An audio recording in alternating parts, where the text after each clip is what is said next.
wabarakatuh. Nama saya Tia Malia dari MSDMD 2025. Saya akan membuat resume dari negosiasi.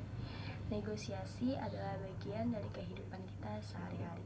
Kita melakukannya itu ketika kita menentukan tempat makan, atau saat kita sedang tawar-menawar harga, sampai dalam dunia bisnis ataupun juga dunia politik. Pada dasarnya, negosiasi itu terjadi karena adanya perbedaan kepentingan, tapi kedua belah pihak itu ingin menemukan jalan tengah tanpa merusak hubungan. Disinilah negosiasi menjadi seni untuk mencapai sebuah kesepakatan. Dalam prosesnya, ada dua pendekatan utama. Yang pertama itu disebut juga dengan distributive negotiation, atau negosiasi menang kalah, di mana kedua belah pihak itu memperebutkan sesuatu yang jumlahnya itu sangat terbatas, seperti dalam membagi kue. Kalau satu pihak itu mendapatkan yang lebih banyak, maka pihak lain akan mendapatkan bagian yang lebih sedikit. Berbeda dengan itu ada integrative negotiation, yaitu ketika pihak-pihak berusaha mencari solusi kreatif agar semuanya bisa menang. Kuncinya itu adalah keterbukaan informasi, kepercayaan, dan keinginan untuk bekerja sama. Tapi sebelum duduk bernegosiasi, seorang negosiator yang baik harus melakukan perencanaan. Mereka perlu tahu apa nih tujuan dan juga batas minimal yang bisa diterima, dan juga alternatif jika negosiasi gagal, yang dikenal sebagai BATNA atau Best Alternative to a Negotiation Agreement. Semakin kuat BATNA-nya, semakin juga kuat akan posisi kita. Saat perencanaan selesai, langkah berikutnya adalah memahami pihak lawan.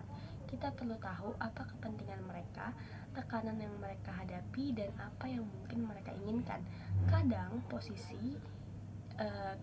posisi dan yang mereka katakan berbeda dengan kebutuhan utamanya. Misalnya seorang meminta harga murah bukan hanya karena tidak mampu, tapi karena takut mengambil resiko.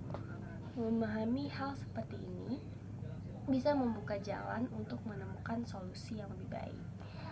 Selama negosiasi, komunikasi itu menjadi senjata utama. Tidak hanya soal apa yang dikatakan, tapi juga bagaimana cara menyampaikannya melalui nada suara, bahasa tubuh, dan ekspresi wajah. Kesalahpahaman sering muncul bukan karena isi pembicaraan, tapi karena cara penyampaiannya.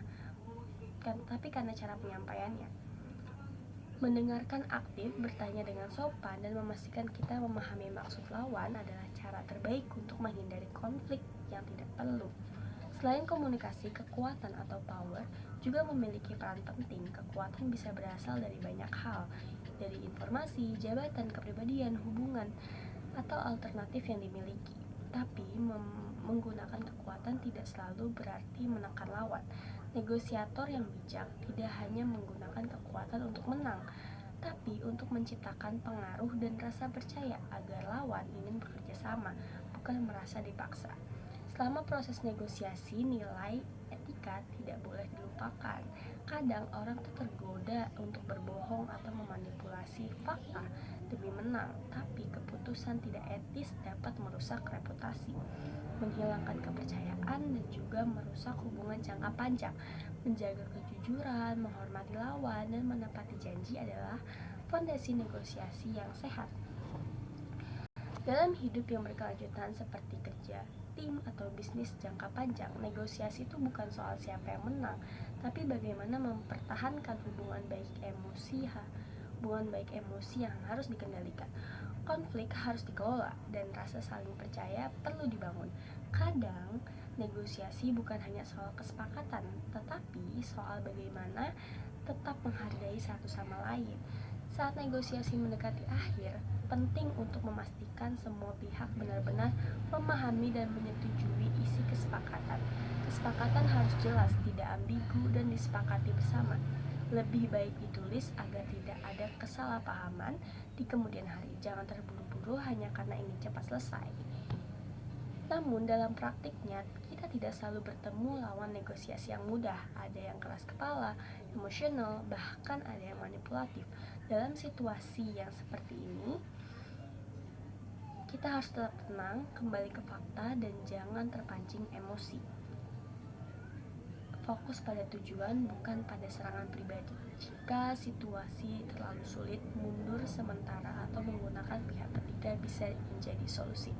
Akhirnya, negosiasi bukan hanya tentang teknik, tapi tentang manusia. Ini tentang memahami kepentingan, membangun komunikasi, menggunakan kekuatan secara bijak, menjaga etika, dan menciptakan hubungan yang saling menghargai. Semakin sering kita berlatih, semakin terampil kita mengubah perbedaan menjadi kesepakatan dan konflik menjadi peluang. Sekian dan terima kasih.